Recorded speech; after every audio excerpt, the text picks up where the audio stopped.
श्री शक्ति नमः। ओम श्री शक्ति नमः। ओम श्री शक्ति नमः। ओम श्री शक्ति नमः। पार्वती की तपस्या विषय ढूंढता उनका पहले से भी उग्र तप उससे त्रिलोकी का संतप्त होना तथा समस्त देवताओं के साथ ब्रह्मा और विष्णु का भगवान शिव के स्थान पर जाना।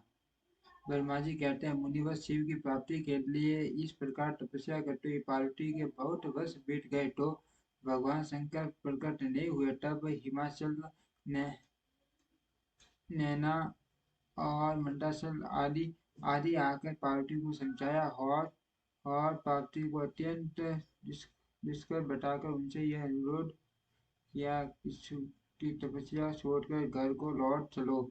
तब उन सबकी बात सुनकर पार्वती ने कहा पिताजी माताजी तथा मेरी सभी बातें मैंने पहले जो जो बात कही थी उसे क्या आप लोगों ने भुला दिया है? इस समय भी मेरी जो प्रतिज्ञा है उसे आप लोग सुन ले। जिन्होंने रोज कामदेव को जलाकर भस्म कर दिया है ये महादेव जी यद्यपि विरक्त विरक्त हैं और जैसे दिखाई दे रहा है आगे बोला सवाल क्षमा करना। भक्त वत्सल भगवान शंकर को अवश्य संतुष्ट करोगे। आप सब लोग प्रसन्नता पूर्वक अपने अपने घर को जाए। महादेव जी संतुष्ट होंगे ही इसमें अन्यथा अन्यथा विचार की आवश्यकता नहीं है। जिन्होंने कामदेव को जलाया जिन्होंने इस पर्वत के वन को भी जलाकर भस्म कर दिया है उन भगवान शंकर को मैं केवल तपस्या से ही बुलाऊंगी। माँ माँ भाग्यगण आप ये जान दे कि मान तपोबल से ही भगवान सदाशिव की सेवा सेवा सुलभ हो सकती है। यह मैं आप लोगों से सत्य सत्य कहती हूँ। सुमधुर भाषण करने वाली पर्वत राजकुमारी शिवा माता मेनका भाई मैनाक पिता हिमालय और मंडासल आदि से उपयुक्त बात कहकर शीघ्र ही चुप हो गई। शिवा के ऐसा कहने पर वे चतुर चालक पर्वत गिरिराज सुमेरु आदि गिरिराज की बारंबार प्रशंसा करते हुए अत्यंत विस्मित हो जैसे आए थे वैसे ही लौट गए। उन सब के चले जाने पर सखियों से घिरी हुई पार्वती मन में यथार्थ निश्चय करके पहले पहले से भी अधिक उग्र तपस्या करने लगी। मुनिश्रेष्ठ देवताओं और असुरों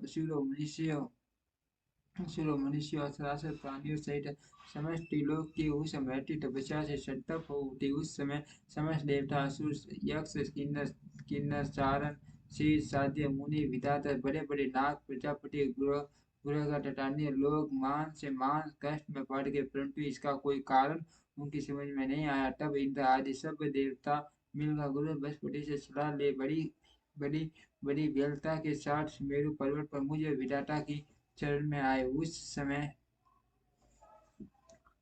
उनके सारे अंग संतप्त हो रहे थे। वहां आ मुझे मुझे प्रणाम कर उन सभी व्याकुल और कांतिहीन देवताओं ने मेरी स्तुति करके एक साथ ही मुझसे पूछा प्रभु जगत के संतप्त होने का क्या कारण है? उनका ये प्रश्न सुनकर मन ही मन शिव का स्मरण करके विचार पूर्वक मैंने सब कुछ ध्यान दिया। इस समय विश्व में जो जो डाव उत्पन्न हो गया है वह गिरिराज की तपस्या फल है। ये जानकर मैं उन सबके साथ शीघ्र ही शिव सागर को गया। वहां जाने का उद्देश्य भगवान विष्णु से सब कुछ बताना था। वहां पहुंचकर देखा भगवान श्री हरि सुकट आसन पर विराजमान है। देवताओं के साथ मैंने हाथ जोड़कर प्रणाम पूर्वक उनकी स्तुति की और कहा माँ विष्णु तपस्या तपस्या में लगी हुई पार्वती परम उग्र तप से संतप्त हो हम सब आपकी शरण में आए हैं। आप हमें बचाइए बनाइए बचाइए। हम सब देवताओं की ये बात सुनकर शेष शैया पर बैठे हुए भगवान लक्ष्मीपति हमसे बोले। श्री विष्णु ने कहा देवताओं मैंने आज पार्वती की तपस्या का सारा कारण जान लिया है। अर्थ साथ अब तुम लोग तुम लोग साथ अब परमेश्वर शिव के समीप चलता हो।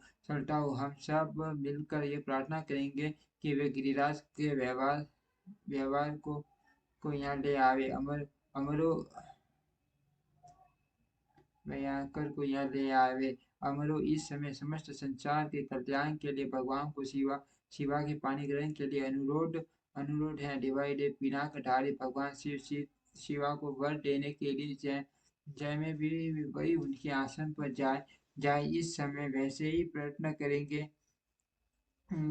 अठ परम मंगल में महाप्रभु जहाँ उन उग्र तपस्या में लगे हुए हैं वही हम सब लोग चले। भगवान विष्णु विष्णु की यह बात सुनकर समस्त देवता हाथी क्रोधी और जलाने के लिए उद्यत रहने वाले पतले रुद्र से अत्यंत भयभीत हो बोले। देवताओं ने कहा, भगवान भगवान जो महाभयंकर काला अग्नि के समान दीप्तिमान और भयानक नेत्रों से युक्त हो, उन रोष भरे महाप्रभु रुद्र के पास हम लोग नहीं जा सकते, क्योंकि जैसे पहले उन्होंने कुपित हो दूसरे काम को ही भस्म कर दिया था, उसी प्रकार वे हमें भी दग्ध कर डालेंगे। इस इस संशय नहीं नहीं है। मैंने इंद्रादि देवताओं की बात सुनकर लक्ष्मीपति श्री हरि उन सबको सांत्वना देते हुए कहा। श्री हरि बोले, हे देवताओं, तुम सब लोग प्रेम और आदर के साथ मेरी बात सुनो। भगवान शिव देवताओं के स्वामी तथा उनके भय का नाश करने वाले हैं। वे तुम्हें तुम्हें दग्ध वे तुम्हें नहीं दग्ध करेंगे। तुम सब लोग बड़े चतुर हो। अट अट शंभु के कल्याणकारी मानक कर हमारे साथ सबके उत्तम महादेव जी की शरण में चलना चाहिए। भगवान शिव पुराण पुरुष सर्वेश्वर वर्णीय प्राट पर तपस्वी और परमात्मा स्वरूप है। हमें उनकी शरण शरण में अवश्य चलना चाहिए। प्रभावशाली विष्णु के ऐसा कहने पर सब देवता उसने साथ पिनाक मणि शिव का दर्शन करने के लिए गए। पार्वती का आश्रम पहले पड़ता था। अत उन गिरिराज नंदिनी की तपस्या देखने के लिए विष्णु आदि सब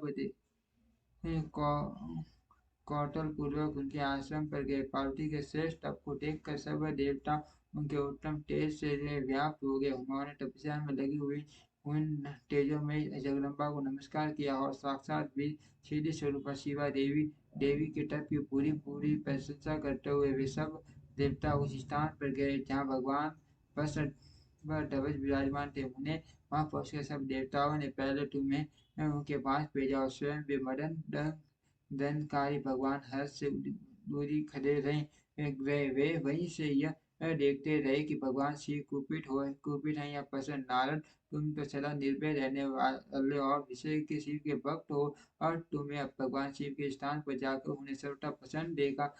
फिर वहां से लौटकर तुम श्री विष्णु आदि सब देवताओं को भगवान शिव के स्थान ले गए। वहां पहुंचकर विष्णु आदि आदि सब देवताओं ने देखा, भक्त वत्सल भगवान शिव सुखपूर्वक प्रसन्न मुद्रा में बैठे हैं। अपने गणों से घिरे हुए शंभु तपस्वी का रूप धारण किए योग प्रत आसीन थे। उन परमेश्वर की रूपी शंकर का दर्शन करके मेरे सहित श्री विष्णु तथा अन्य देवताओं, सिद्धि और मुनीश्वरों ने उन्हें प्रणाम करके वेदों और उपनिषदों को स्वीकृत द्वारा उनका स्तवन किया। ओम श्री शक्ति नमः।